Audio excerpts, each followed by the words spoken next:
This is the InnovaBuzz podcast, helping smart businesses be even more innovative.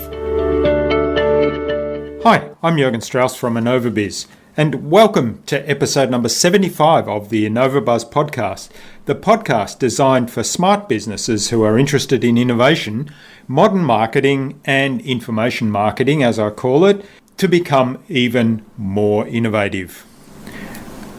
Now, it's been another busy week at the InnovaBuzz Hive, and I'm really excited because in less than a week I'm off to Thailand, which is great for a number of reasons, because we're going to be doing some wonderful work with a bunch of awesome business owners around planning and building their entire business framework for the next 12 months. But in addition to that, it's absolutely freezing cold here in Melbourne, and I'm looking forward to getting into the tropics. Now, one of the other things that has happened during the week is I've become involved in a business systems summit that is being run by my buddy David Jennings, and I thought I'd give a mention to that here.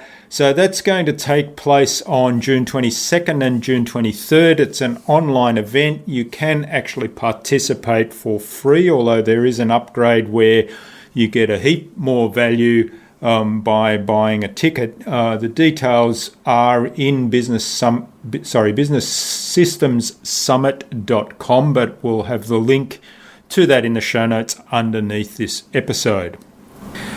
In the summit, you're going to have 30 experts sharing their best systems, processes, and checklists.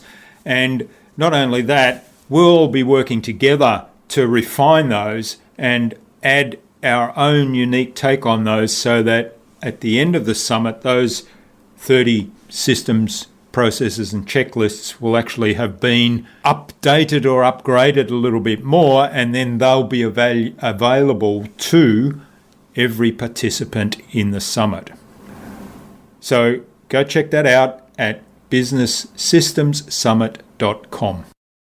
Now, I did want to continue on my general topic about digital marketing, and just a little story to start. I like to put these in the context of what people experience in everyday life off the internet.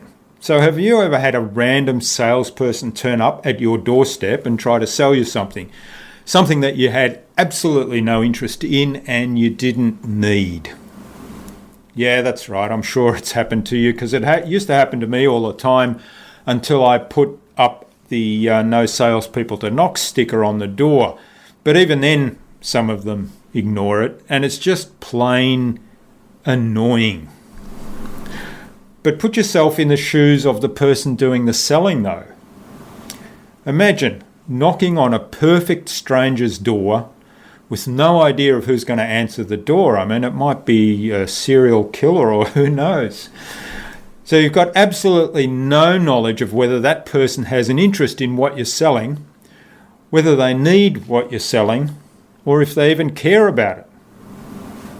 I suspect that those poor salespeople, their conversion rate is absolutely abysmal. In other words, the number of sales they make relative to the number of doors that are open to them is going to be pretty low.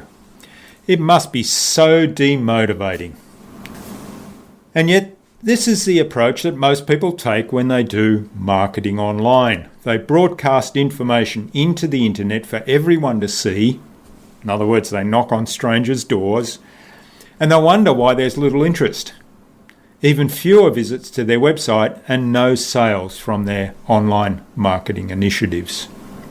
Now, of course, there is another way. And in past episodes, I've talked about information marketing. And I want to take that and run with it today and talk in more depth about information marketing. Now, I've talked in past episodes about delivering exceptionally useful information without expecting anything in return. And that's the way you actually build a relationship with your audience, and when they're ready to make a purchase decision, you're the person that they're likely to come to because you're their preferred source of information. Now, before we get to that step, of course, we need to know that we're talking to the right audience, and that's where I want to explore in more detail today.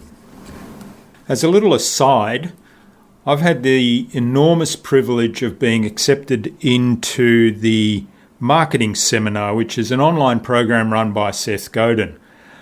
In that, he starts with the premise that modern marketing is based on empathy and humility, on innovation and effectiveness. He defines those things, but the important thing, he starts off with the statement that marketing makes change happen. If there's no change, then the marketing didn't work. That's Seth Godin.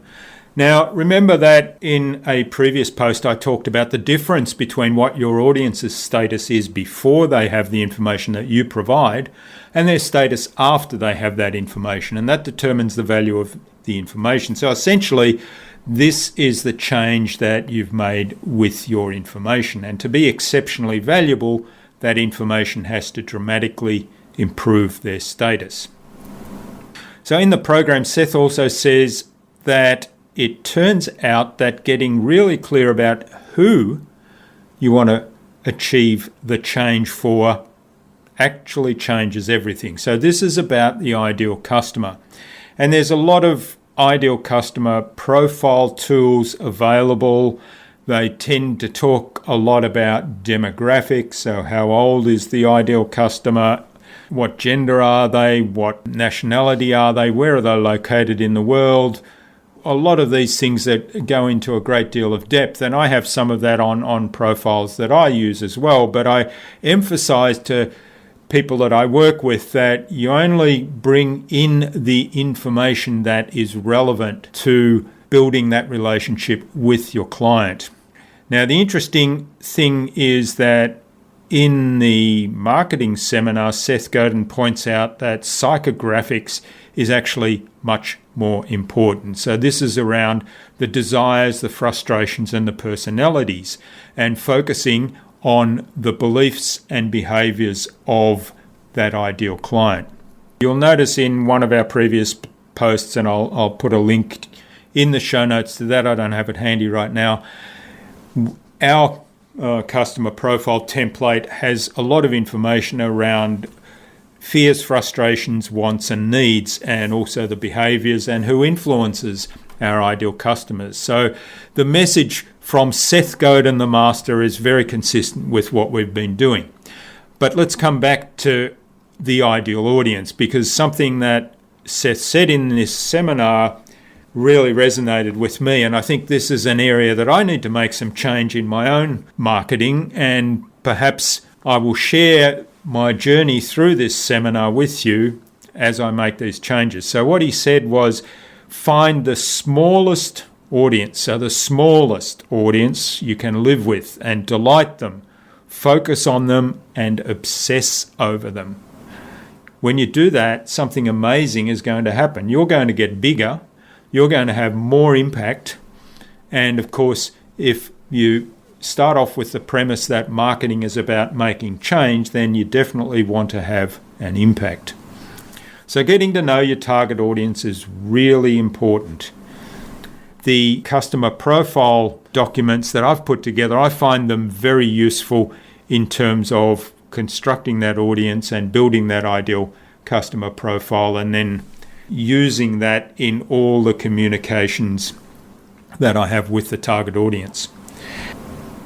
I wanted to share that with you, and you know, coming back to this idea of small, people have a tendency, and I think it's called FOMO, the fear of missing out. They have a tendency, if we go really small, we're going to miss out on something that's outside of the boundary of that small.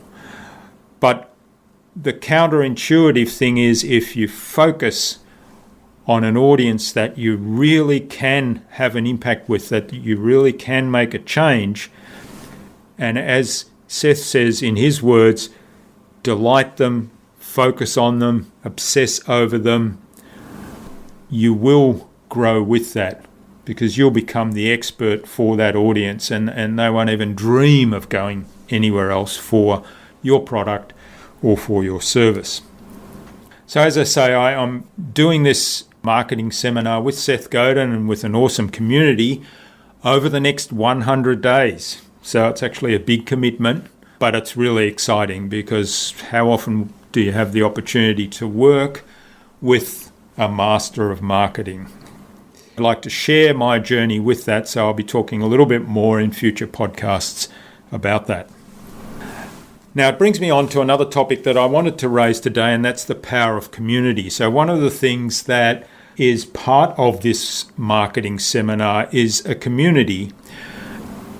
Each module of the seminar, you have some homework to do, and you end up taking that homework and sharing it in the community. And you also go into the community and provide constructive feedback to others who have done the same work. And by doing this, by providing input to other people, you actually learn something, which is one of the hugely valuable things around that. But also you get insights from other people who have a different perspective, have different experiences, and have a unique contribution to make to that community. And so you learn from other people as well.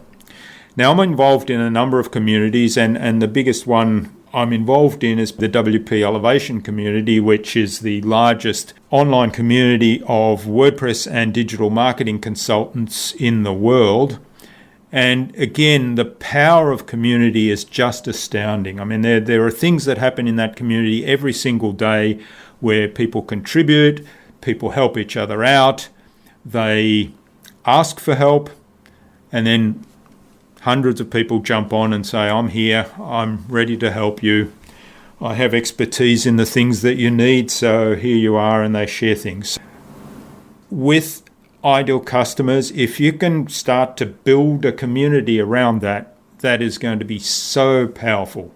And this is where you can then contribute that exceptionally useful information where it's actually going to be appreciated because you know that that's the community and that's the audience that is interested, that has the desires, has the frustrations, has the fears, wants and needs that you can meet and you can help with. And if you build a community around that can help each other with all of those fears, wants, frustrations and needs, then of course that just amplifies the power of the value that you bring to your audience. So I hope that's all been useful. As I say, I'm doing the marketing seminar with Seth Godin over the next 100 days, and I'll continue to share my journey through that with my audience here on the podcast. And next week, I believe we have another guest on the podcast, so you won't have to listen to my voice all the time. In the meantime, I've been Jürgen Strauss. Remember, if you don't innovate, you stagnate. So think big, be adventurous, and keep innovating.